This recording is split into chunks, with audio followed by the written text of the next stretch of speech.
Sunod na aplikante. Boses ng mayordoma ang umalingaw sa malawak na receiving hall sa Sarmiento Mansion, kung saan naroon ang 10 mga babae na mag-a-apply bilang yaya. Dahan-dahan tumayo si Catherine, hawak ang folder ng kanyang resume. Diyos ko, sana matanggap ako. Mahinang usal niya sa sarili. Napuno ng takot ang puso niya dahil baka hindi siya matanggap sa trabaho kapag nalaman ng pinanggalingan niya. Ngunit bago pa siya tuluyang makalapit sa mesa nito, biglang nagulantang ang lahat sa isang malakas na sigaw mula sa taas. Yana, please stop! Saway ng isa sa mga kasambahay, ngunit ayaw paawat ng bata. Patuloy ito sa pag-iyak habang ibinabato ang mga laruan kung saan-saan. Bumaba mula sa hagdanan ng isang matangkad at makisig na lalaking nakasuot ng itim na suit. Siya si Alex Sarmiento, ang kilalang CEO ng Sarmiento Group of Companies at ang ama ng batang nagwawala. She's having another tantrum. Malamig na wika nito. Ladies and ladies, forget the formal interview. Kung sino man ang makakapagpatahan at makakapagpakalmasan ako ngayon, siyang kukunin kong yaya.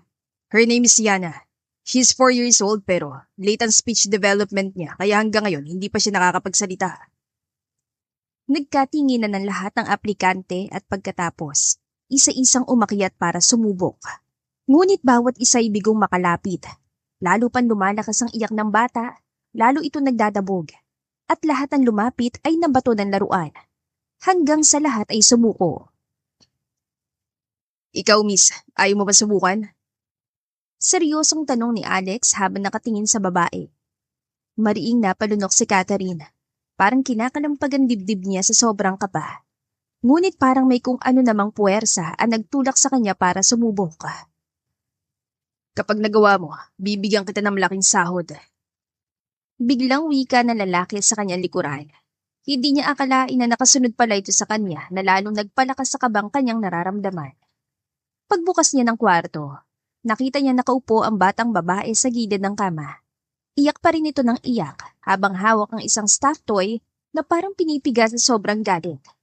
Nakakalat ang mga manika at laruan sa paligid na tila ba isa-isang ibinato sa inis at sama ng loob. Habang nakatingin siya sa bata, nabalot ng kalungkutan ng kanyang puso. Kung buhay lang sana ang anak niya, siguro kasing edad na ito ni Yana ngayon. Labis ang pangungulila niya sa kanyang anak, kaya ito ang dahilan kung bakit ginusto niyang mamasukan bilang yaya. Muli siya napatingin sa bata. Dahan-dahan siyang lumuhod, ngunit hindi siya agad lumapit dito. Sa halip, maingat niyang inilapag ang kanyang bag, at marahang kinuha mula doon ang isang maliit na paper crane na ginawa niya kanina habang naghihintay. Bibi, gusto mo ba? Ibibigay ko to sa'yo. Mahina niyang sabi habang inabot ang paper crane kay Yana. Tumigil ito sa pag-iyak at tumingin sa kanya. Nagtagal ang katahimikan. Nakatuon ang mga mata ng bata sa maliit na paper crane na nasa palad ng dalaga. Bahagyang nanginig ang maliit na kamay nito bago marahang inabot ang laruan. Ako si Catherine. Gusto mo ba akong maging yaya mo? Tinitigan siya ni Yana at pagkatapos marahan itong tumango. Laking tuwa naman niya at nagustuhan siya nito. Tumabi siya sa pagkakaupo sa gilid ng kama at masuyong hinawakan ng kamay ng bata. Salamat, baby. Alam mo, ang ganda-ganda mo, kaya hindi bagay sa iyong umiiyak. Anya at hinaplos ang buhok ng bata. Gusto mo bang gumawa pa tayo ng maraming ganito? Tanong niya nang mapansing aliw na aliw siya na sa paglalaro ng paper crane. Tumango lang ang bata at bahagyang ngumiti. Kaya kumuha ulit ng papel si Catherine sa bag niya at nagsimulang magtupi. Hindi naman makapaniwala si Alex sa kanya nasaksihan.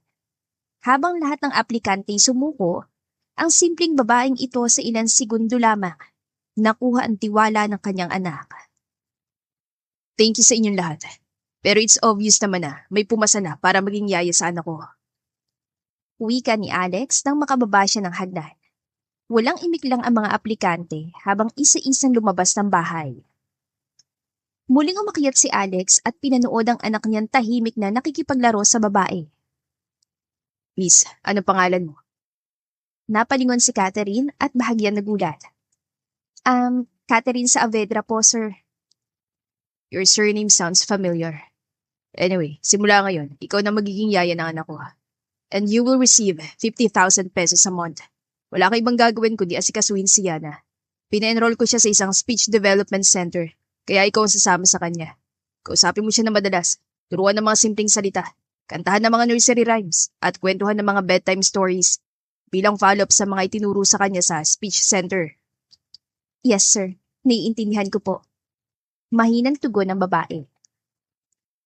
Pwede ko bang makita ang resume mo? Tumango siya at inabot ang folder kay Alex.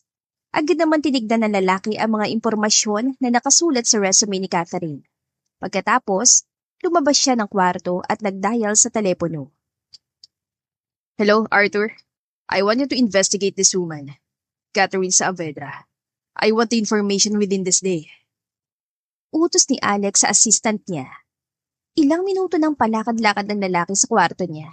Naghihintay ng tawag ni Arthur. Maya-maya lang, nagring ang kanyang telepono. Hello, Arthur. Anong balita? Hello po, sir. Sinend ko na pong information sa email nyo. Pakicheck na lamang po. Tugon ng assistant.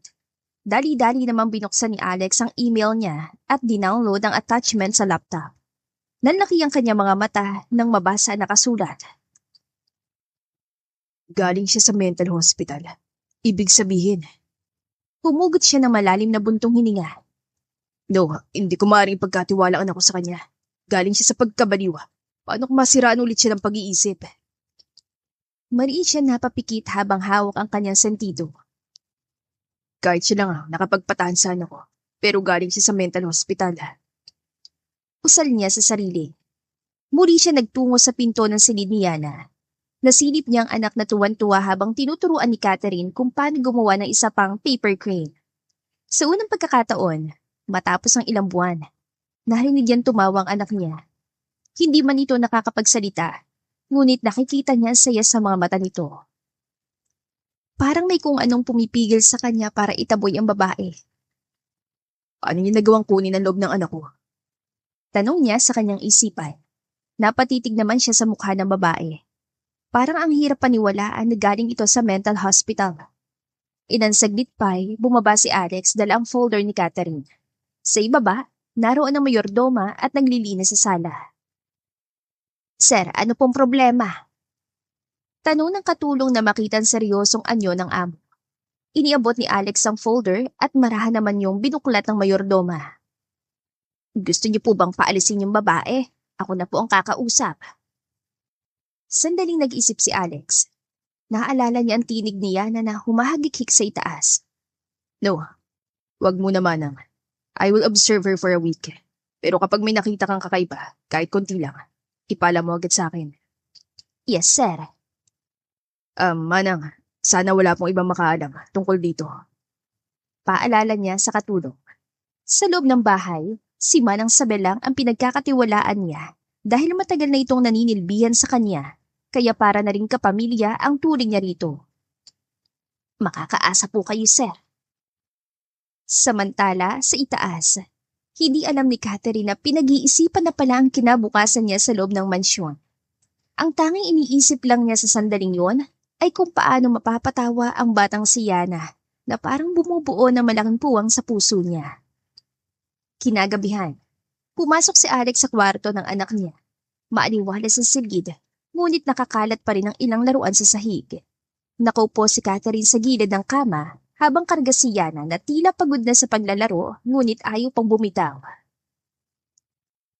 Catherine, oras na para sa pagkain ni Yana. Mahinahon, ngunit seryosong wika ng lalaki. Saka bumaling ng tingin sa anak. Yana, sweetheart, it's time to eat na. Tara na sa baba.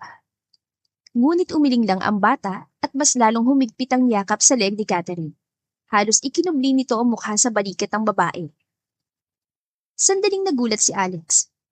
Hindi siya sanay na tanggihan ni Yana sa ganoong paraan, lalo na't siyang madalas na nagpapakain dito kapag nasa bahay siya. Napatingin siya kay Catherine na nakangiti lamang. Tila ba alam na agad ang dahilan. Sir, hindi pa po siya gutom. Kanina po habang naglalaro kami, kumain po siya ng ilang biscuits at uminom na rin ng gatas. Kaya baka po busog pa siya. Pero susubukan ko pong kausapin.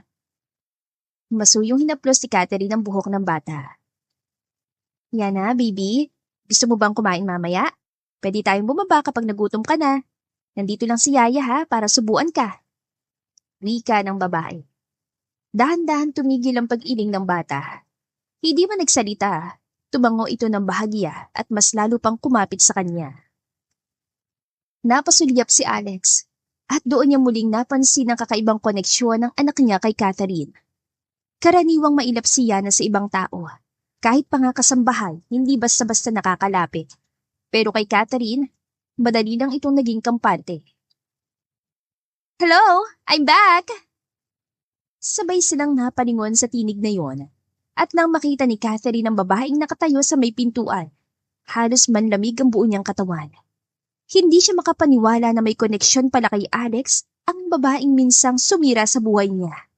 Sa sandaling yun, muling nanumbalik ang lahat ng sakit at paghihirap na naranasan niya noon. Napatiimbagang siya at mariing naikuyom ang mga kamay. Violet. Halos pautal na sambit ni Alex. Halatang gulat sa bigla ang pagsulpot ng ina ng anak niya. Kailan ka pa dumating? Lumapit si Violet na nakangiti, dala ang kumpiyansa at elegante nitong anyo, saka hinagkan si Alex sa pisngi. Kararating ko lang, love.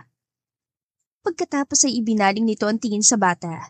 Umupo ito sa tabi ni Yana at marang hinaplos ang buhok nito. Sweetheart, Mommy's here. Namiss mo ba ako? Nabigla si Catherine sa kanyang narinig. Anak ni Violet si Yana? Tanong niya sa kanyang isipan. Parang may kung anong kirot sa kanyang nararamdaman sa kanyang puso nang maisip niya na hindi lang pala ito may kaugnayan kay Alex. Pati na rin pala kay Yana. Yana, sweetheart, wanna hug mommy? Wika ulit ni Violet habang inuunat ang dalawang braso nito. Ngunit hindi kumibo ang bata. Imbes na lumapit, mas lalo pa itong kumapit na mahigpit kay Catherine na para bang hindi nito gusto ang presensya ng ina. Bahagyang kumunot ang noo ni Violet at baka sa mukha ang pagkainis. So, siya bang bagong yaya ni Yana? Tanong ng babae na may halong pagmamataas. Saka sinipat si Catherine mula ulo hanggang paa. Nag-atubiling tumango si Alex. Yes, Catherine, siya si Violet. Ang ina ni Yana. You look familiar. Anang babae habang tumitig sa kanya. Parang, no, hindi. Bigla itong napailing. Si Catherine na may medyo nakahinga na maluwag. Akala niya makikilala na siya nito pero hindi naman pala.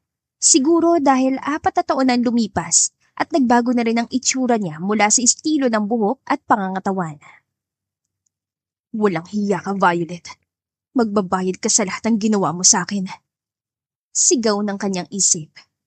Nagngingit-ngit ang puso niya sa puot, ngunit pinilit niyang magpakahinahon dahil hindi pa ngayon ang oras ng paniningil. Gusto sana niyang kalimutan ang masakit niyang karanasan, ngunit nang makita niyang muli si Violet. Nanunumbalik ang puot at galit sa puso niya.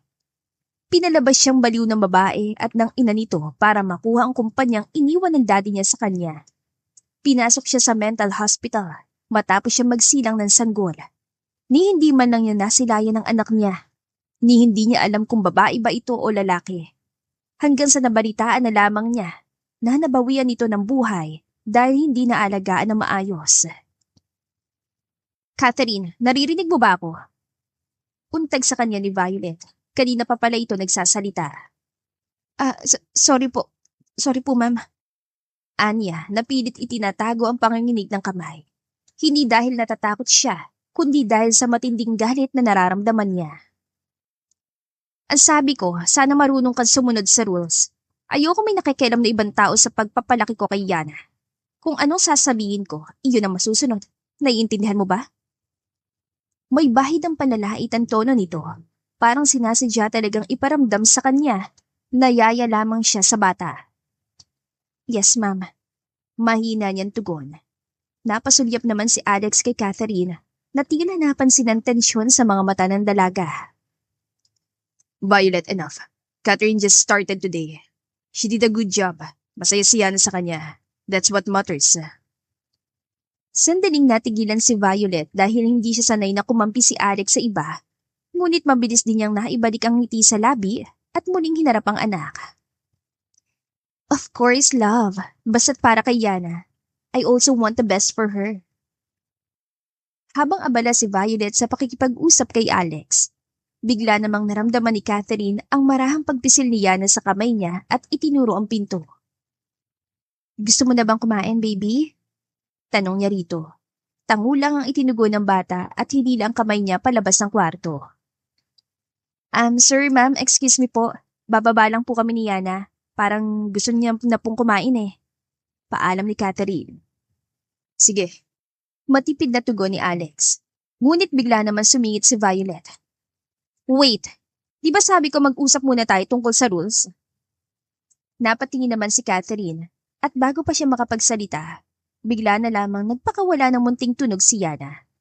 Isang mahinang ma ang lumabas sa bibig nito habang nakatingin sa kanya. Nanlaki ang mga mata ni Alex. Did you hear that? Halos hindi makapaniwala ang lalaki. Yes sir, narinig ko po.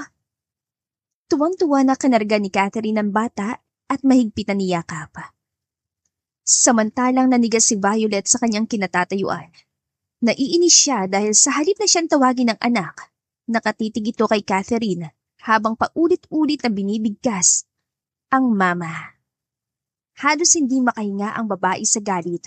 Napilitan siyang ngumiti, ngunit nanginginig ang panga niya sa pagpipigil. Yana, sweetheart, ako ang mami mo, remember? Ngunit mas lalo pang humigpit ang kapit ni Yana kay Catherine na para bang natatakot itong iwan. This is unbelievable. Bulong ni Alex habang nakatitig sa anak. It's the first time she ever tried to say that word. Nag-angat ang tingin si Catherine kay Alex. Naguguluhan kung ano ang isasagot. Nais niyang maiyak sa sandaling yon dahil minsan din niyang inasam na may tumawag sa kanya ng mama. Samantala, mabilis na lumapit si Violet at tinangkang agawin ng bata mula sa bisig ni Catherine. Come to Mami Yana, now. Ngunit nagulat silang lahat nang umiwas si Yana. Violet, hayaan mo na muna ang bata. Saway ni Alex. Gusto niya makasama ang yaya niya, so give her time. Walang nagawa si Violet kundi ang tumango na lamang. Ngunit iniisip niya na isang malaking banta ang pagsulpot ni Catherine sa buhay ni Yana at hindi siya makakapayag. Love, kailan ba tayo magpapakasal? Biglang tanong ni Violet nang magkasarilinan na lamang sila na lalaki. Gusto ko na kasi kayo makasama ni Yana eh, para maging isang buong pamilya na tayo. Napag-isip-isip ko na mas mabuting ako na mismo mag-aalaga sa anak natin. Violet, hindi ba nag-usap na tayo tungkol dito? I'm not yet ready to settle down. Marami pa akong inaasikaso sa opisina. Seryosong tugon ng binata. O siya, maiwan na muna kita at pupuntahan ko lang muna si Yana. At bakit pa siya pupuntahan? Di ba may yaya na siya? Doon na lang tayo sa kwarto mo. Nang aakit ang tingin ni Violet at bahagya pa nitong hinaplos ang braso ng lalaki. Ngunit hindi gumanti si Alex. Sa halip, marahan niyang inalis ang kamay nito. Violet, please, hindi ito tungkol sa atin. Siya ang priority ko at alam mo yun. Lumabas ng kwarto si Alex at iniwang mag-isa ang babae. Kahit kailan, palaging si Yana. Palaging siyang inuuna. Pero hindi ako papayag na muon siya may ang plano ko. Si Alex lang ang tanging makakasalba sa kumpanya. Kaya kailang maikasal kami sa lalong madaling panahon. Usal ni Violet sa sarili. Ngunit biglang sumagi sa isip niya ang bagong yaya ni Yana. Bakit parang kamukha ito ng stepsister niyang si Catherine? Maya-maya, nagdial siya sa telepono at may kinausap na tauhan niya. I want you to contact St. James Psychiatric Hospital at magtanong tungkol kay Catherine Saavedra. Gusto kong malaman ang totoo. Matapos ang pag-uusap nila sa telepono, lumabas siya ng kwarto at bumaba ng hagdan. Samantala sa kusina, abala si Catherine sa pagpapakain kay Yana. Nakaupo ang bata sa high chair at masigla nitong sinusubukan sumubo ng pagkain gamit ang maliit na kutsara. Tuwing nadudumihan ang pisngi nito, marahan niya itong pinupunasan habang nakangiti. Ilang sandali ang lumipas at tapos na itong kumain. Tapos na rin makapag-toothbrush kaya iaakyat na sana niya ito sa kwarto para makapagpahinga. Ngunit bigla niyang narinig ang boses ni Violet sa likuran. Ako na maghahatid sa anak ko sa kwarto niya. Ngayong nandito na ako. Siguro naman, hindi na niya kailangan ng yaya. Di ba, Yana? Mommy is here, kaya ako na mag-aalaga sa'yo.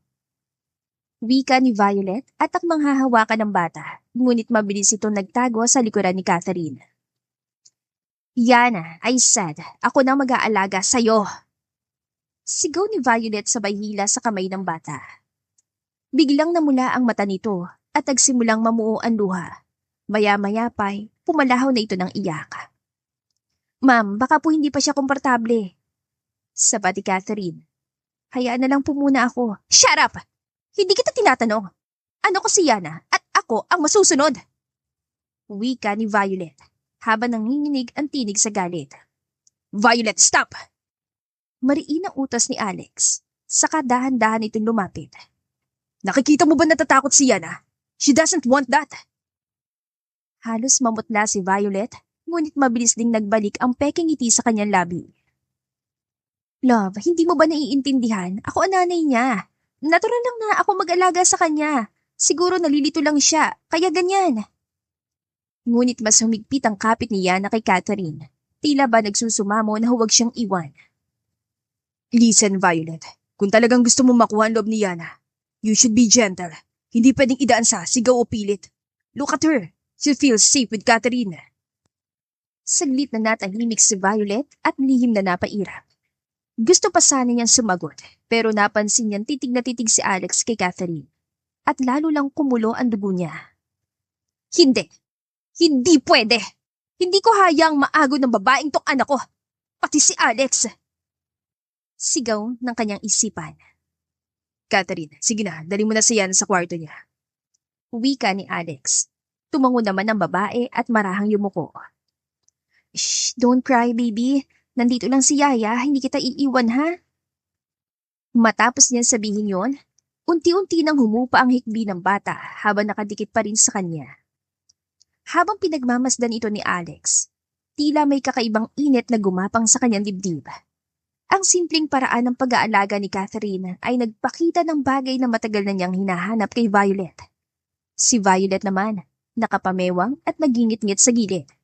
Ngunit kahit anong gawin niya, hindi niya mapipigilan ang desisyon ng lalaki. Violet, please. Give them space. I will talk to you later. Umalis si Alex at sinamahan sina Catherine at Yana papasok ng kwarto. Naiwan si Violet sa sala. Mariing nakapikit at halos mabali ang kuko sa pagkakakuyom ng kanya mga kamao. Hindi. Hindi ako papayag. Kung mas gusto nilang presensya ni Catherine, sisiguraduhin kong mawawala siya sa buhay namin sa kahit anong paraan. Galit na wika niya sa sarili. Lumipas ang ilang araw at habang abala si Catherine sa pagbibihis kay Yana para sa kanilang pagpunta sa speech center, bigla naman tumunog ang cellphone niya. Pagtingin niya sa screen, si Alex ang tumatawag. Hello, Catherine? Pakisilip nga kung naiwan ko yung briefcase ko. Okay po, sir. Mahinang tugon niya at bumaling kay Yana. Bibi, saglit lang ha at sisilipin ko lang briefcase ng daddy mo. Tumango naman ang bata kaya iniwan muna niya ito saglit at nagpunta sa kwarto ng amo. Yes sir, nandito po sa kwarto niyo, naiwan niyo nga. Buti na lang. Pwede mo bang idan sa office bago kayo tumuli sa speech center? May mga files kasi dyan kakailanganin ko ngayon eh. Isa pa, gusto kong makita ang anak ko. Sige sir. Pagkatapos may baba ang tawag, muli niyang pinuntahan si Yana. Nakaupo pa rin ito sa kama habang nilalaro ang maliit na stuffed toy. Lumapit siya dito at marahang hinaplos ang buhok ng bata. Bibi, daan muna tayo sa office ng daddy mo bago tayo pumunta sa speech center ha? Gusto mo ba yon? Mabilis na tumango si Yana. May ningning ang mga mata nito at tila sabik na makasabang ama. Napangiti naman siya na tila ba natutuwa rin sa pagkikita nila ni Alex. Sakay ng kotse, tinunto nila ang daan papunta sa opisina ng lalaki. Ilang minuto lumipas at naroon na sila sa tapat ng matayog na gusali ng Sarmiento Group of Companies. Manong Delphine, sandali lang kami ni Yana ha, ihahatid ko lang to. Anya sa driver. Makaraan ng ilang sandali. Nakarating na sila sa reception area. Ngunit hindi niya akalain na naroon si Violet. Napakunot-noo ito nang makita siya. Ngumiti ito na mapakla at agad na nagsalita ng malakas upang marinig ng lahat. Oh, look who's here. Ang yaya ng anak ko. At teka, ikaw ba yung narinig kong galing sa mental hospital? Tama ba ako? Natahimik ang paligid. Isa-isang nagtingin na ng mga empleyado kay Catherine. May ilan pang nagbulungan. Nalaki naman ang mata niya at tila natigilan sa kinatatayuan. Biglang kumulo ang dugo niya nang maaalala ang lahat ng ginawa nito sa kanya. Mama, pakiusap. Anya nang maisip na naroon si Yana at ayaw niya itong madamay sa gulo. Don't act innocent. Alam ko na kung saan ka nang galing. Tumabi ka riyan. Huwag kang lumapit sa anak ko. Sigaw ni Violet sabay tulak sa kanya kaya napasubsob siya sa sahig. Bigla namang pumalahaw ng iyak si Yana at gustong lumapit kay Catherine, ngunit mabilis naman itong nahawakan ni Violet. Ano nangyayari? Tanong ni Alex. Bakit umiyak ang anak ko? Agad na binitawan ni Violet ang bata, kaya tumakbo ito papalapit kay Catherine. Dahan-dahan naman tumayo si Catherine at hinaplos ang pisngi ng bata. Shh, don't cry na baby. Anong ginawa mo, Violet? Muling tanong ng lalaki. Halatang nagpipigil lamang ito. Nothing, love. Gusto ko lang namang malaman ng lahat na itong kinuha mong yaya sa anak natin, galing ng mental hospital. Violet, enough! Hindi ito lugar para sira ng isang tao, lalo na sa harap ng anak natin. Nanatiling nakayakap si Yana kay Catherine. Humihikbi pa rin at ayaw bumitaw. Pinunasan ng babae ang luha ng bata at pinilit ngumiti upang mapakalma ito. Ngunit sa loob niya, ramdam ang bigat ng mga matang nakatitig sa kanya. I'm telling you the truth, Alex. Dapat mong malaman kung sinong pinapapasok mo sa buhay ng anak mo. Muling wika ni Violet. Mas lalong lumakas ang bulungan ng mga empleyado. Ang iba'y nakatuon ng paningin kay Catherine. Bahagyang pumikit si Alex. Halatang pinipigilan ng sarili. Kahit alam naman yan totoo ang sinasabi ni Violet. Pero bakit parang nasasaktan siya para kay Catherine? Violet, tama na. Wala kang karapatan na basusin si Catherine sa harap ng mga tao, lalo na sa harap ni Yana. Namula sa galit si Violet. Pero bago pa ito muling makapagsalita, marahang yumuko si Catherine. Sir, pasensya na. Hindi ko ginusto na magdulot ng gulo rito. Anya at hinaplos ang buhok ng bata. Baby, tara na. Punta na tayo sa speech center.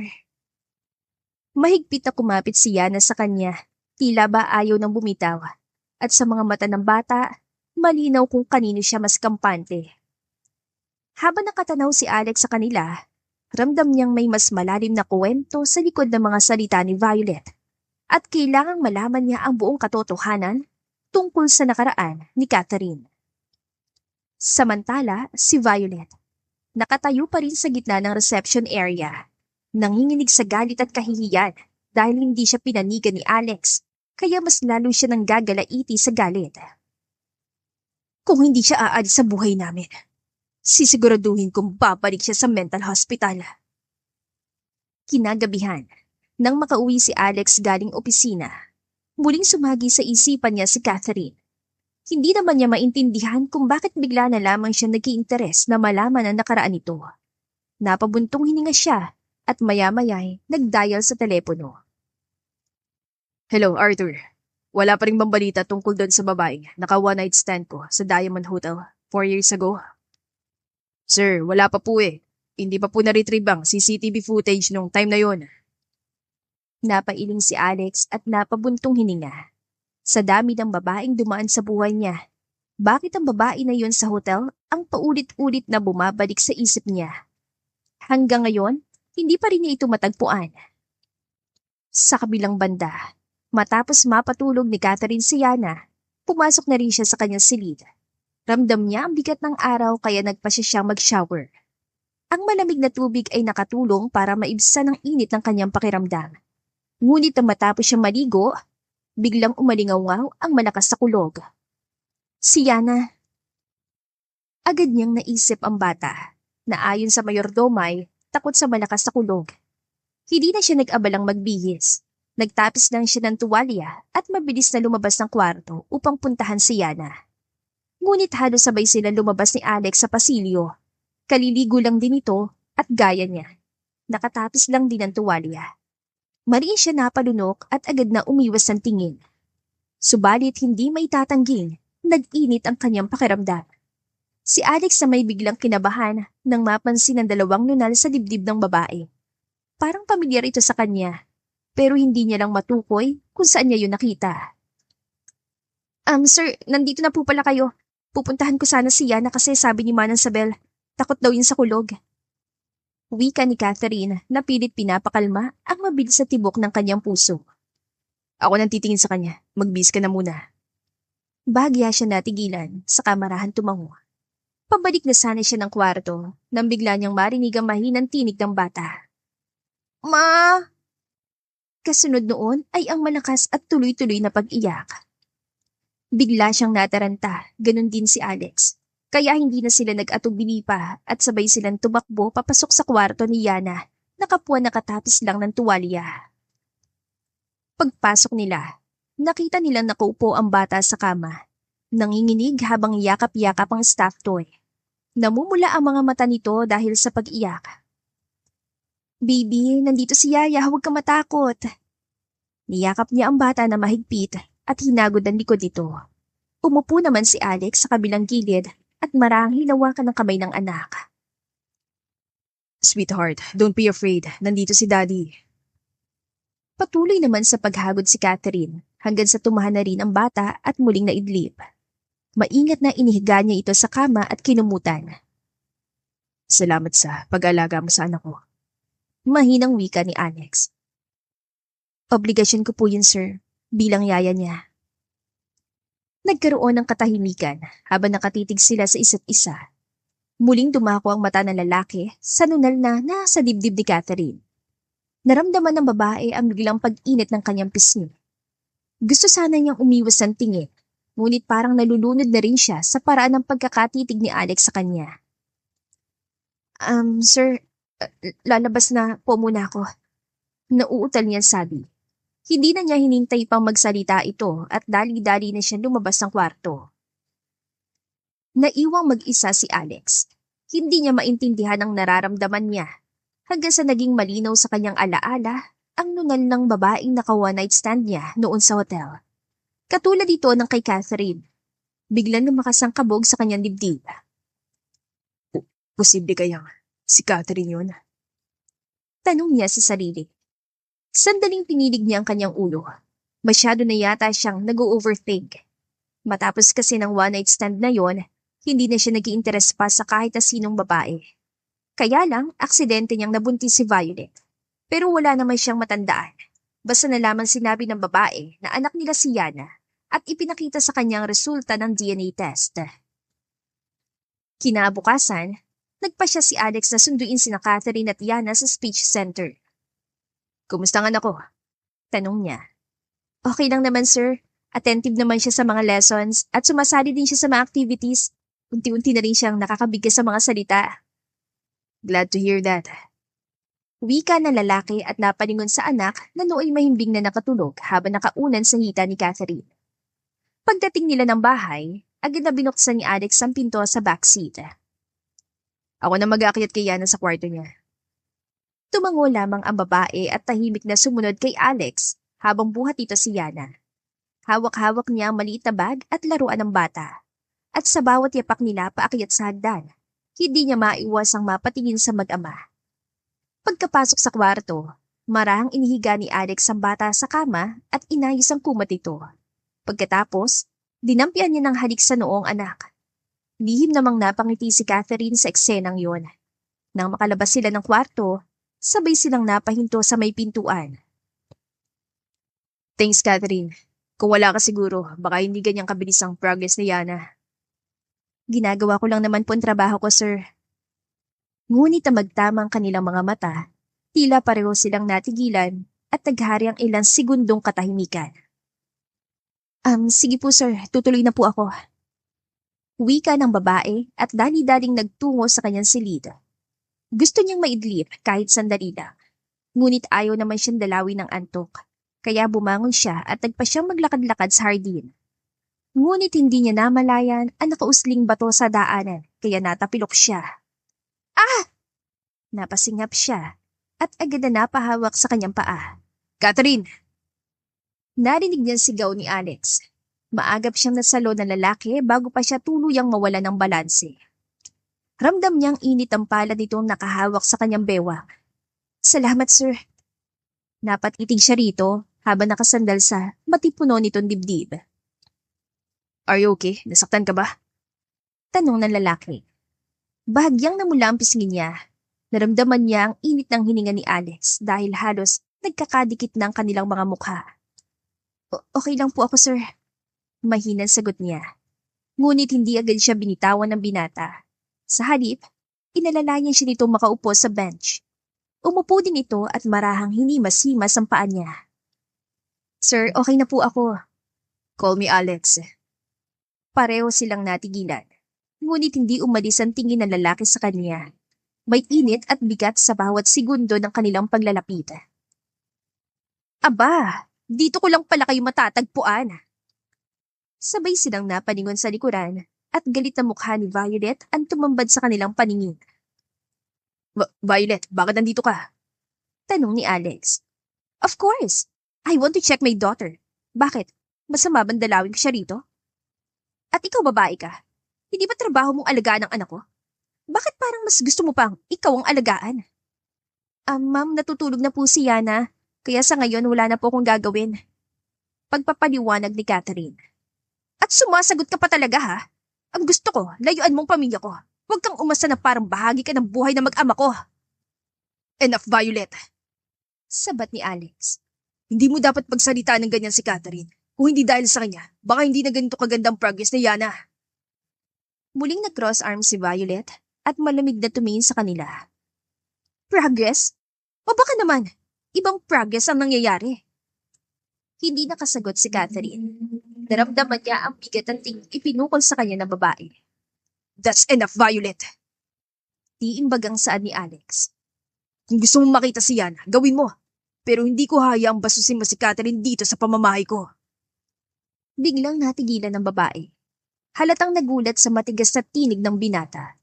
Ngunit sa halip na umatras, ngumisi ito na mapait. Interesting. I didn't know you'd defend her this much, Alex. Don't tell me. Nahuhulog na loob mo dito sa baliw na to. Hindi na nakapagpigil pa ang lalaki at kinaladkad si Violet papalabas ng gate. From now on, hindi ka na maaaring pumunta pa rito. Hindi ka na makakalapit pa sa anak ko. Galit na wika ni Alex bago tuluyang isinara ang gate. Hindi naman makapaniwala si Catherine na nagawa siyang ipagtanggol na lalaki. Kaya hindi niya maiwasang maluha at iyon ang naabutan ng binata nang muli itong makabalik sa kinaroroonan niya. I'm sorry, hindi mo dapat marinig ang mga ganung salita. Wika nito. Sanay na po ako. Pero thank you, sir. Thank you for standing up for me. Biglang gumaralgal ang boses niya. Ngayon ko lang muling naramdaman na hindi ako nag-iisa. Hindi na niya napigil ang muling pagtulo ng kanyang mga luha. Bigla siyang kinabig na lalaki at mahigpitan ni yakap. Nandito lang ako, Catherine. Hindi kita iiwan. Alam mo, hindi ko maintindihan ang sarili ko. Pero parang may malalim tayong connection sa isa't isa. Hindi nakasagot si Catherine. Parang may kung anong humaplos sa puso niya sa mga sandaling yun. Sir, tama po si Ma'am Violet. Galing po ako ng mental hospital. Alam ko yun, Kath. Hindi siya makapaniwala sa kanya narinig. Pero siguro, nagpa-imbestiga na ito tungkol sa kanya. Alam niyo po, pero bakit tinanggap niyo pa rin ako maging yaya ng anak ninyo? Dahil naniniwala ako na may mabigat kang pinagdadaanan. And I want to know everything. Napatitig siya sa mga mata ng binata at nakikita niya ang katapatan sa sinasabi nito. Stepsister ko si Violet, Alex.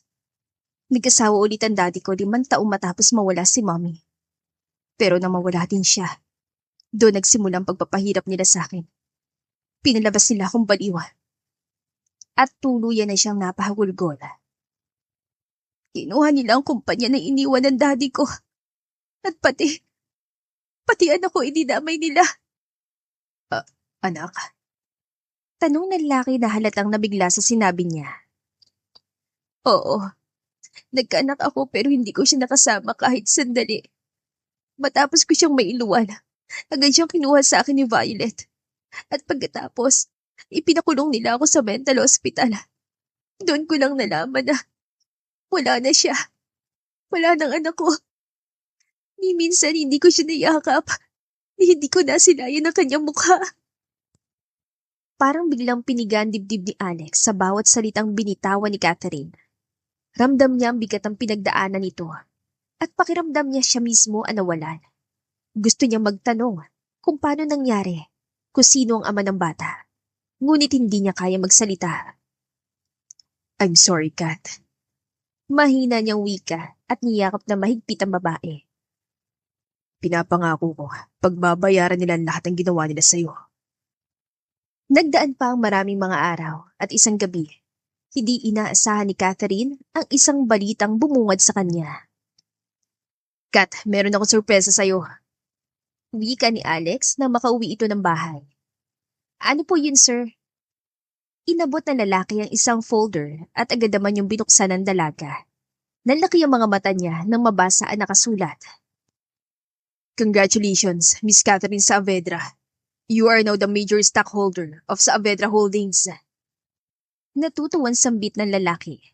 Sa ngayon, tanging ang board chairman lang nakakaalam. At kapag nalaman ni Violet Anang, madrasta mo ang totoo, sigurado kong matutulala sila. And I can't wait to see their reaction. Nanginginig ang mga kamay ni Catherine habang hawak ang folder. Parang hindi siya makapaniwala sa nababasa niya. Totoo ba ito, sir? Paano po nagawa to? Nalaman ko na, ibinenta ni Violet at ng madrasta mo ang share nila sa kumpanya. Kaya gumawa ko ng paraan para bilhin yun sa ilalim ng pangalan mo. Maraming salamat, sir. Hindi ko alam kung paano kita mapapasalamatan. Madamdamin niyang wika. Ibig sabihin ba, mababawi ko ng kumpanya ng daddy ko? Ngumiti si Alex saka mataman tumitig sa kanya. Yes, one of these days. Mapapasayo ulit ang kumpanyang iniwan ng daddy mo. Dahil sa labis na kaligayahan, napayakap siya sa binata, ngunit agad din siyang kumalas nang maramdaman niya ang pagkasiwa. Sorry sir, na-overwhelmed lang ako. Anya habang nakayuko. Inangat naman ng lalaki ang baba niya upang magtama ang kanilang paningin. Sir, bakit niyo po ito ginagawa sa akin? Hindi na niya naiwasang magtanong. Because I care for you. And I want to protect you. Not just as Yanas Nan, but as Catherine. At humugot muna ito ng malalim na buntong hininga, saka mataman tumingin sa kanya. The woman I love. Parang tumigil ang oras sa mga sandaling yun. Biglang lumakas ang kabog sa kanyang dibdib at halos hindi siya makahinga dahil sa matinding tensyong nararamdaman. Lalo na nang hawakan ng binata ang kamay niya. Catherine, mahal kita. Halos pabulong yon, ngunit malinaw niyang narinig. Naramdaman niya ang marahang pag-haplos ng binata sa kanyang pisngi. Sir, hindi ako karapat-dapat sa inyo. Hindi po maganda na karaan ko. I don't care about your past. Hindi na mahalaga yun. Alam ko mabuti kang tao, Kat. Nakita ko kung paano mo alagaan si Yana. Alam ko na pamahal ka na sana ko. At maging sa akin. Pero si Violet, well, alam naman niya na sa simula pa lang, hindi ko na siya mahal. Hindi ko lang ipinagkait sa kanyang karapatan niya kay Yana. Kaya nakakapasok siya rito sa pamamahay ko. Muli silang nagkatitigan. At mas lalo pang lumakas ang tibok ng kanyang puso nang masuyong halikan ng lalaki ang kamay niya. Kat, do you love me too? Sa sandaling yun, hindi na niya kaya pang itago ang nararamdaman niya para sa binata. Kaya marahan siyang tumango. Then, say it. Oo. Mahal din kita, Alex. Hindi ko alam kung bakit. Sinubukan ko namang Bigla siya napatigil sa pagsasalita nang maramdaman niya ang mainit na halik na dumampi sa kanyang labi. Mahal natin ang isa't isa at yun ang mahalaga. No more explanation. Nakangiting tura ng binata. Pagkatapos, muli siya nitong hinalikan. Mabilis sa mga pangyayari at tatagpuan na lamang niyang sarili na nasa loob na siya ng kwarto kasama si Alex. Tuluyan na siyang nadarang sa sensasyong kanyang nararamdaman, kaya buong puso niyang nagpaubaya at isinuko ang sarili sa lalaking mahal niya. Nagdaan pa ang mga araw at patuloy pa rin ang improvement ni Yana sa speech center. Nakakabigkas na ito ng 2 hanggang 3 salita ng sabay-sabay. Kaya naniniwala siya na hindi na magtatagal at makakapagsalita na talaga ito ng tuluyan. Isang hapon, habang abala si Catherine sa pag-aayos sa mga laruan ni Yana na nagkalat sa sala, bigla na lamang bumukas ang pinto at tumambad sa kanya ang isang maganda at eleganteng babae. Si Madam Elena, ang ina ni Alex. So, ikaw palang bagong yaya ng apo ko. Wika nito habang nakataas ang isang kilay. Bigla siyang kinabahan kasi nababasa na kagad niya na wala itong kaamor-amor sa kanya. Tiyak niyang na-brainwash na ito ni Violet. Galing ka raw sa mental hospital? Yes, madam. Pero hindi po ako ba enough? Hindi ko kailangan ng paliwanag mo. Ngayon din, umalis ka rito sa pamamahay namin. Madam, marahil kayo pong ina ni Sir Alex, pero wala po kayong karapatang paalisin ako rito. Hayaan niyo pong ang anak niyo magdesisyon tungkol dito. Mariin niyang wika. Sandaling natahimik si Madam Elena. Tila hindi makapaniwala na nagawa siyang sagutin ng ganoon ni Catherine. Lalong tumas ang kilay nito at nanlisik ang mga mata. Ang lakas na loob mo sumagot, ha? Sino ka ba para salungatin ako? Ako ang mami ni Alex at bilang ina niya, may karapatan akong pumili kung sino lang ang dapat na manatili rito. Hindi nagpadaig si Catherine kahit ramdam niyang nanginginig ang tuhod niya. Sinikap niyang panindigan ang sarili. Kung yun pong gusto niyo, madam. Pero hayaan niyo pong si Sir Alex mismo magsabi sa akin. Hindi po ako aalis nang hindi ko siya naririnig. Bago pa makasagot si Madam Elena, bumukas ang pinto at pumasok si Alex. Kita sa mukha nito ang pagkagulat na makita ang sitwasyon. Ma'am, anong ibig sabihin nito? Alex, paalisin mo ngayon din ang babaeng to. Sabi ni Violet galing siya sa mental hospital.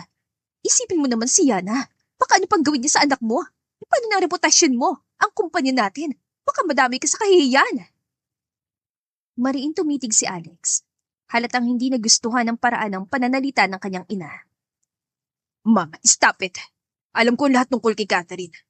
Napalapit na loob ni Yana sa kanya. At humugot muna ng malalim na buntong hininga ng lalaki bago nagpatuloy sa pagsasalita. Ma'am, mahal ko siya. What? Are you out of your mind, Alex? Sigaw ni Madam Elena. Magsasalita pa sana ito nang bigla silang nakarinig ng iyak mula sa itaas. Yana, mahinang sambit ni Catherine. Napatingala siya at nakita niya ang bata na iyak ng iyak habang pababa ng hagdan. Mama! Sambit nito. Nang marinig ni Catherine ang salitang yon, tila huminto ang mundo niya. Hindi lang basta ang nabigkas ng bata, kundi mama na.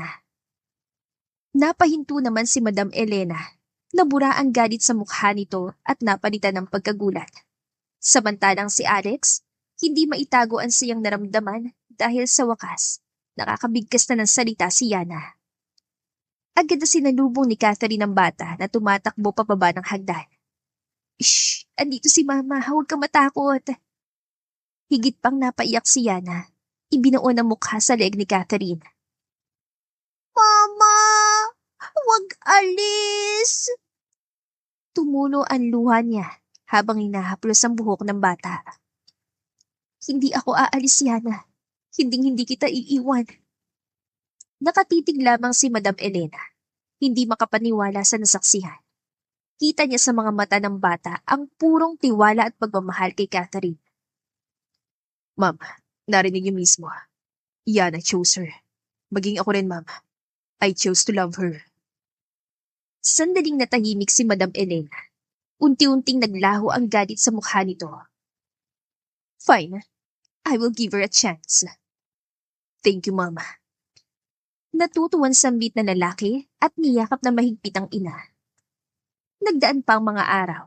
Habang nasa opisina si Alex, bigla na lamang sumulpot si Violet. Bakit nandito ka? Anong kailangan mo? Malamig niyang tanong. Nandito ako para sabihin sa'yo na kapag hindi mo ako papakasalan, kukunin ko si Yan at hindi mo na siya makikita kahit kailan. You cannot do that, Violet. And why not? Yana is only 4 years old at ako ang papanigan ng korte. Bilang ina niya, ako ang may mas higit na karapatang magpalaki sa kanya. Biglang tumindi ang titig ni Alex kay Violet. Kita sa mga mata nito ang galit at pagkadismaya. Don't you dare, Violet. Huwag mong gamitin si Yana para lang sumama ka sarili mong plano. Ngumiti ng mapanukso ang babae at halatang hindi natitinag. Oh, Alex, hindi ba't mas mabuti para sa bata na lumaki sa piling ng isang ina kaysa sa isang babae na galing sa mental hospital? Hindi baliw si Catherine. Alam mong ikaw ang dahilan kung bakit siya napunta roon. Sandaling natigilan si Violet at nanlaki ang mga mata sa pagkabigla. Ngunit mabilis din itong nakabawi at nagpakawala ng malamig na tawa. So, nalaman mo na pala ang totoo? Pero isipin mo ito, Alex. Sigurado ka ba totoo ang lahat ng ipinapakita niya sa'yo? Bakit kaya siya biglang pumasok sa buhay natin? Bakit siya naging yaya ni Yana sa dinami-rami ng trabahong maaari niyang pasukan? Napaawang ang labi ng binata. Halatang hindi inaasahan ng mga sinabi na yon ng babae. Simple lang ang dahilan. Gusto niyang gamitin ang anak natin para makaganti sa akin. At ikaw ang susunod na target niya. Hindi mo ba nararamdaman? Unti-unti ka na ring nahuhulog sa bitag niya. Hindi totoo yan. Huwag kang mag-imbento ng kwento. Mahal ni Catherine si Yana at totoong ipinakita niyang kabutihan at malasakit sa bata. Nararamdaman ko yon. Mariing wika ni Alex habang nakakuyom ang mga kamay sa ibabaw ng mesa. Oh, really? O baka naman pinapaniwala mo lang ang sarili mo na isang mabuting tao yung Catherine na yon? Mariing napapikit ang lalaki. Pilit pinapakalman sarili. Enough, Violet. Umalis ka na. Baka kung ano pang magawa ko sa'yo. Tiimbagang nawika ni Alex habang tinatapunan ng matalim na tingin ng babae. Basta maghaharap tayo sa korte, Alex. Tandaan mo, kukunin ko si Yana. Malamig na wika ni Violet bago tuluyan tumalikod at lumabas ng opisina. Napahampas si Alex sa mesa kasabay ng matalim na titig at pakinginig ng panga sa tindi ng galit na nararamdaman niya. Hindi ko hayaang kunin niya si Yana kahit anong mangyari. Bulong niya sa sarili. Napahilot siya sa kanyang sentido. Maya-maya lang, tinawag niyang kanyang assistant. Arthur, gusto kong isagawa mo ulit ang DNA test. Gusto ko lang makasiguro. Okay po, sir. At sana, walang makakalam tungkol dito. May nakilala akong most trusted and reliable DNA testing center. Kaya doon mo dadali ng sample ni Yana at Violet. Yes, sir. Naiintindihan ko po. Nang makauwi ng bahay ang lalaki, agad itong nagtungo sa terrace at mag-isang tumungga ng alak. Alex, may problema ba? Tanong ni Catherine. Narinig niya ang malalim na buntong hininga nito at pagkatapos, matama nitong tumitig sa kanya. Si Violet, may sinabi siya sa akin. Anong sinabi niya? Ginamit mo lang daw kami ni Yana para makaganti sa kanya. Wika ng binata at muli itong tumungga ng alak sa baso. Sandaling natigilan si Catherine. Ramdam niya ang panginginig ng kanyang dibdib. Parang may humaplos na malamig na hangin sa paligid. Alex, totoo. Marami akong pinagdaan ng sakit dahil kay Violet. Pero, hinding-hindi ko magagawang gamitin ka o si Yana dahil napamahal na kayo sa akin. Marahan niya itong nilapitan at dahan-dahang inalis ang baso mula sa kamay nito. Hindi na siya nagulat nang hindi ito pumalag. Alam ko, Catherine. Alam kong hindi ganun ang puso mo. Pero natatakot ako. Ayoko mawala ka sa amin. Bigla siya napaluha. Umupo siya sa tabi ng binata at marang hinawakan ng pisngi nito. Alex, kahit ano pang sabihin ng iba, kahit anong gawin ni Violet, hinding-hindi ako lalayo. Ikaw at si Yana ang buhay ko. At kahit hindi ako ang totoong ina niya, pero sa puso ko, anak ko siya. Hindi na nakatiis si Alex. Hinila niya si Catherine papalapit at niyakap na mahigpit. Para bang natatakot na bigla itong maglaho. Salamat. Salamat at dumating ka sa buhay namin. Mahal na mahal kita, Hana. Mahal na mahal din kita, Hana. Masuyong tugon ng babae. At pagkatapos, pinagsaluhan nilang isang mainit na halik. Hindi na siya pumalag pa nang muli siya nitong dalhin sa kwarto. At doon, muli niyang ipinagkaloob ang kanyang sarili. Kinabukasan, habang nasa opisina si Alex, pumasok ng opisina ang kanyang assistant. Good morning, sir. May notice of hearing po ang korte para sa petition na inihain ni Miss Violet para sa full custody ng anak niyo. Bukas na pong schedule ng hearing. Damn talaga yung babaeng yan. Pagmumura niya. Wala pa bang resulta ng DNA test? Sir, bukas pa daw po eh. O sige, make sure na may atid sa korte ang resulta ng DNA test. Tumangulang ang assistant at pagkatapos lumabas na ito ng opisina. Kinahapunan, nang makauwi ng bahay si Alex, agad na napansin ni Catherine ang matamlay na anyo ng lalaki. Han, ano problema? Si Violet, nag-file ang petition for custody kay Yana. Maghaharap kami bukas sa korte. Bumangon naman ang lungkot sa puso ni Catherine dahil iniisip niya na kapag nanalo si Violet, malalayo na sa kanya ang bata. Hindi ako papayag na mapunta sa kanyang anak ko. Tiimbagang nawika ng binata. Kinabukasan, nasa loob na ng courtroom si Alex at si Violet. Pareho nakaupo sa magkabilang panig. Samantalang nasa bleacher naman si Catherine. Panay ang usal niya ng panalangin na sana mapupunta kay Alex ang buong kustodiya ng bata. Magsisimula na sana ang hearing nang biglang bumukas ang pinto at pumasok si Arthur. May inabot itong puting sobre. Matapos matingnan ang laman ng sobre, tumayo ang abogado ni Alex habang hawak sa kanyang kamay ang isang pirasong papel. Your Honor, nais ko pong ilahad ang ebidensya. Ayon sa DNA test na isinagawa kamakailan, si Yana ay hindi anak ni Violet. Wika ng abogado at inabot ang papel para matignan ng judge. Nagkaroon ng bulungan sa loob ng korte. Samantalang nandaki naman ang mga mata ni Violet. Agad itong tumayo at malakas sa sumigaw. That's a lie! Ako ang ina ni Yana! Huminga ng malalim si Alex pero nanatiling kalmado. Violet, wag mo nang dagdagan ang kasalanan mo. Malinaw ang naging resulta ng DNA test. Anak ko si Yana, but definitely, hindi ikaw ang ina niya. Kaya wala kang karapatan sa kanya. Halos manginig sa galit si Violet. Hindi siya makapaniwala na na-corner siya ng ebidensya. Hindi ako papayag. Anak ko si Yana, kaya sa akin siya dapat mapunta. Hindi na pinatagal pa ng hukom ang kaguluhan at mariing inawat ang pagsisigaw ni Violet. Order in the court. Batay sa ebidensya testimonya, malinaw na si Miss Violet ay walang legal na karapatan kay Yana. Mr. Sarmiento is the biological father of the child, kaya mapupunta sa kanya ang full custody ng bata. So ordered. Napaluha naman sa tuwa si Catherine nang marinig ang desisyon ng korte. Nang magtama ang tingin nila ni Alex, sapat ng isang ngiti para ipahayag ang ginhawang pareho nilang inasama. 3 araw na nakalipas, saglit na napatigil si Alex sa pagpirma ng mga dokumento nang mapasulyap siya sa maliit na box sa gilid ng kanyang office desk.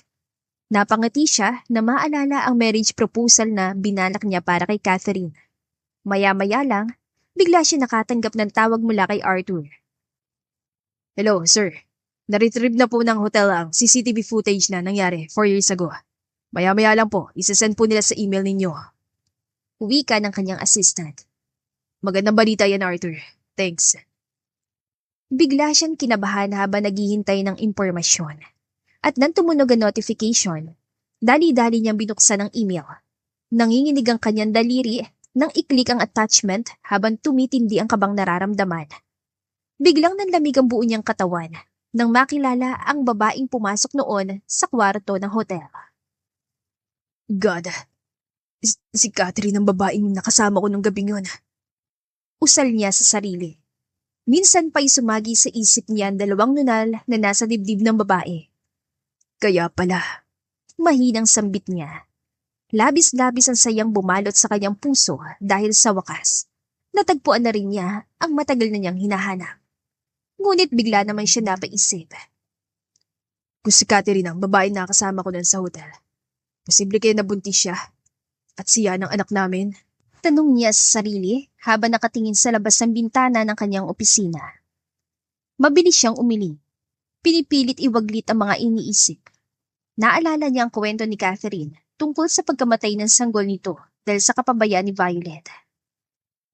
Pero what if, hindi naman talaga namatay ang anak niya at pinalabas lang yun ni Violet? Tanong ng isang bahagi ng kanyang isip. Sa gitna ng pagkalito ng lalaki, nag-vibrate ang kanyang telepono sa mesa at si Mr. Robles ang tumatawag. Ipinaalam sa kanya ang gaganaping board meeting sa Saavedra Holdings sa Makalawa, kaya kailangan itong daluhan ni Catherine para formal siyang maipakilala bilang major stockholder ng kumpanya. Matapos ang tawag, muling napaisip si Alex. Hindi siya mapalagay hanggat hindi niya nalalaman ang totoo. Nang sumunod na araw, hindi mapakali si Catherine. Hindi niya alam kung anong mangyayari sa muling pagtapak niya sa kumpanya ng kanyang ama. Han, relax. Huwag kang kabahan. It's your time to shine. Susunduin kita mamaya after sa meeting ko sa mga investors. Good luck. Nakangiting wika ni Alex. Mabilis na lumipas sa mga oras at naroon na si Catherine sa gusali ng Saavedra Holdings, suot ang formal na damit na nagbibigay diin sa kanyang profesional na anyo. Buong kumpiyansa siya naglalakad papasok sa malaking boardroom. Ramdam niya ang kaba, ngunit kailangang maging matapang siya, alang-alang sa kumpanya ng daddy niya. Pagpasok niya, agad na sumalubong ang mapanuyang titig ni Violet at ni Rodora, ang kanyang madrasta. Anong ginagawa mo rito, Catherine? Baka nagkamali ka ng pintuan. Board meeting ito, hindi charity event. Paangil na wika ni Violet. Tama, hindi to lugar para sa mga kagaya mo. Wala kang karapatang pumunta rito. Pagsang-ayon naman ni Rodora. Ngunit imbes na sumagot, ngumiti lang si Catherine. Hayaan na lamang niya na ang chairman ang magpapakilala sa kanya. Good evening, everyone. Please allow me to introduce you, our new major stockholder, Miss Catherine Saavedra. Parang binuhusan na malamig na tubig sina Violet at Rodora. Napatitig sila sa isa't isa at sabay na tumingin kay Catherine na mariing nakangiti habang umupo sa upuang malapit sa ulo ng mesa. Today, we are going to vote for a new CEO of the company. Napapabayaan na ni Miss Violet ang trabaho niya. So siguro panahon na para maghalal tayo ng bagong top executive. Wika ulit ang chairman. Isa-isang bumoto ang board members at halos lahat ay pabor kay Catherine. It's anonymous. The new CEO of Saavedra Holdings is Miss Catherine Saavedra. I object, Mr. Chairman. Hindi pwedeng italagang babae yan bilang CEO. Mula siya sa mental hospital. Baliw yan! Sigaw ni Violet na puno ng pangungutya. Tama si Violet. Kung may dapat mamuno sa kumpanyang ito, walang iba kundi ang anak ko. Hindi isang babaeng may dungis ang pangalan. Dagdag pa ni Rodora. Nanginginig ang buong katawan ni Catherine. Nanlalamig ang mga kamay, ngunit sumiklab din ang matinding galit at puot sa kanyang dibdib. Mabilis siyang lumapit sa dalawa at sunod-sunod na pinakawalan ng mga sampal. Mga walang hiya kayo! Alam niyo mismo na hindi ako baliw, pero gumawa kayo ng kasinungalingan para agawin ang lahat ng pinaghirapan ng daddy ko! Sigaw niya at muling dumapo ang palad niya sa pisngi ng mga ito. Ito ang kabayaran sa pagpapakulong niya sa akin sa mental hospital. At ito naman, isa na namang malakas sa sampal ang umalingaw-ngaw. Para sa anak na kinuha niyo sa akin. Nagulat ang buong boardroom. May ilan sa mga board members ang napatayo sa kanilang kinaupuan, habang ang iba'y nagbulungan, di makapaniwala sa revelasyong nalantad. Silence! Silence in the room! Malakas sa boses ng chairman ang pumailandang. Halatang naguguluhan sa biglang eskandalo. Hawak ni Violet ang pisngi niyang namula sa sampal, habang ang mga mata niya'y nag-aalab sa galit. You witch! Pinapahiya mo na ang sarili mo! Wala kang pruweba sa mga pinagsasabi mo! Ngunit biglang sumulpot sa likuran si Alex, dalang isang makapal na sobre. Kung pruwebang hanap nyo, nandito lahat. Medical records, signed testimonies, pati mga dokumento nagpapatunay na si Catherine ay sinadyang ipasok sa mental hospital kahit wala siyang sakit. At higit sa lahat. Tumigil sandali ang lalaki at tumingin kay Catherine. Ginuha mo ang anak niya at inalisan ng karapatang maging isang ina. Napakawalang puso mo, Violet. Walang kapatawaran ng ginawa yung dalawa, kaya pagbabayaran niyo lahat ng ginawa niyo sa kanya. Mabubulo kayo sa bilangguan. Mariing wika ng binata. At hindi lang yon. Biglang sabat ng leader ng legal team ng Saavedra Holdings. Meron kaming hawak na dokumento at ebidensya na mga katiwalang ginawa niyong dalawa. Embezzlement, under-the-table deals, money laundering at forgery. With all this, both Miss Violet and Mrs. Rodora will be facing multiple charges. Simula ngayon, wala na kayong puwang sa kumpanyang ito. Matapos sabihin yon, bumukas ang pinto at dumating ang mga pulis. Agad na dinampot sina Violet at Rodora. Hindi na napigilan pa ni Catherine ang pagdaloy ng masaganang luha sa kanyang mga mata. Luha ng tuwa, ginhawa at matinding pasasalamat. Para siya nabunutan ng tinik sa dibdib matapos ang matagal na laban. Agad naman siyang inalo ni Alex at mahigpitan niyakap. Ramdam niya ang tibok ng puso nito na tila ba nagsasabing ligtas na silang lahat. Tapos na ang lahat, Han. Sa dami ng kasong nakasampa sa kanila, hindi na sila makakatakas pa. Nagdaan pang mga araw at formal nang naipakilala si Catherine bilang bagong CEO ng Saavedra Holdings. Napuno ng kagalakan ang puso niya dahil sa wakas, nabawi na rin niya ang kumpanyang iniwan ng kanyang ama. Congratulations, Miss CEO. Nakangiting bati ni Alex na sunduin siya nito kinahapunan. Napangiti naman siya at mabilis na sinugod ng yakap ang lalaki. Maraming salamat sa lahat ng tulong mo sa akin, Han. Maluha-luha niya sabi. Hindi ko alam kung paano pa ako makakabawi sa iyo. Mahalin mo lang kami ni Yana habang buhay. That will be enough, Han. Kahit hindi mo hilingin sa akin yan, mamahalin at aalagaan ko kayo habang buhay. Pareho silang napatitig at napangiti sa isa't isa. Bakas sa mukha ang labis na kaligayahan. This calls for celebration. Wika ng lalaki. Tayo na't dadaanan pa natin si Yana sa bahay. Marahan siyang tumango at magkahawak kamay silang naglalakad papunta sa kanyang kotse. Ilan sandali ang lumipas at naroon na silang tatlo sa first class na restaurant. Mainit ang ilaw ng mga chandelier na nakasabit sa kisame at banayad ang himig ng violin na tumutugtog sa background.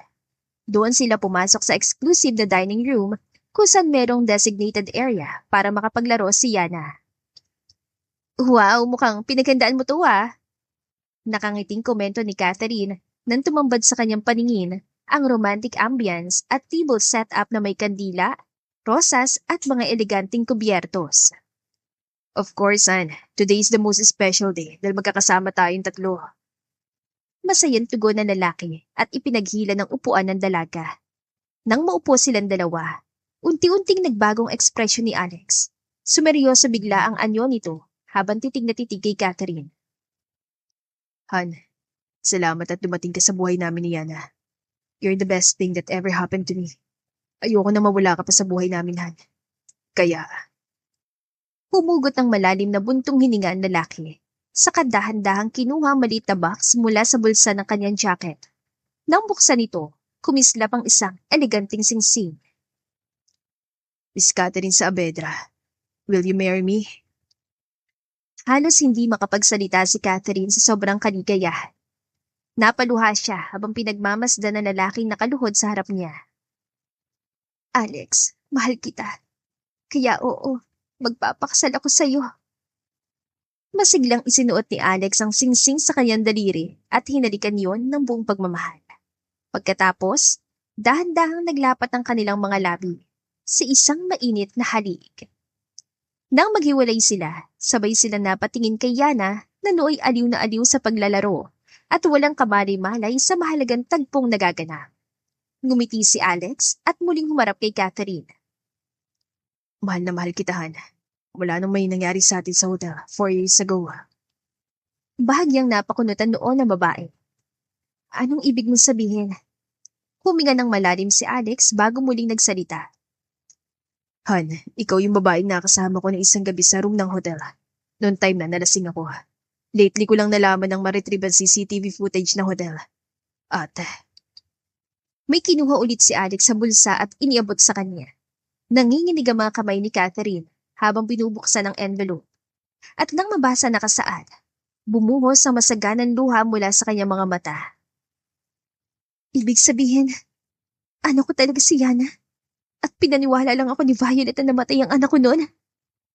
Mahigpit na tumango si Alex habang hawak ang kanyang kamay. Yes, Han. Nagpagawa ako ng maternity DNA testing nang malaman kong ikaw ang babaeng matagal ko nang hinahanap. May kutob ako na baka ikaw ang ina ni Yana. At hindi nga ako nagkamali. Nanginginig ang labi niya habang nakatingala sa kisame. Diyos ko, maraming salamat po. Wala na akong mahihiling pa. Anya nahilam sa luha ang mga mata. Ngunit bigla nilang narinig ang tinig ni Yana. Mami, bakit ikaw iyak? Napatigil siya at mabilis na pinunasan ng luha. Hindi niya namalayang nakalapit na pala si Yana sa kanila. Ngumiti siya kahit nanginginig ang boses. Ha? Hindi anak, hindi ito iyak. Tears of joy ito. Kasi sobrang saya ni Mami. Lumapit si Yana. Iniunat ang maliliit itong kamay at marahang pinunasan ang pisngi niya. Napaiyak muli si Catherine at buong higpitan niyakap ang anak. Sabay halik sa noon nito. Kahit bunga lang ito ng isang gabi ng parehong kalasingan nila ni Alex. Ngunit sa kaibuturan ng kanyang puso, mahal na mahal niya ang batang ito na matagal niyang pinanabikang makasama. I love you so much, baby. Love you, Mommy. Sumali na rin si Alex at buong pagmamahal na niyakap ang kanya mag-ina. I love you both so much. Ang sandaling yon ang naging saksi ng isang bagong simula.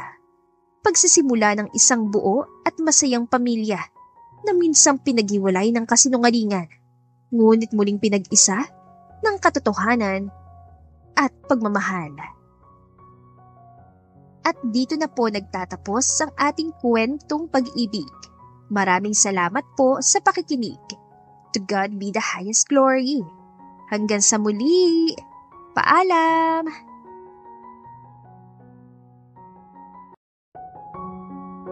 Sunod na aplikante.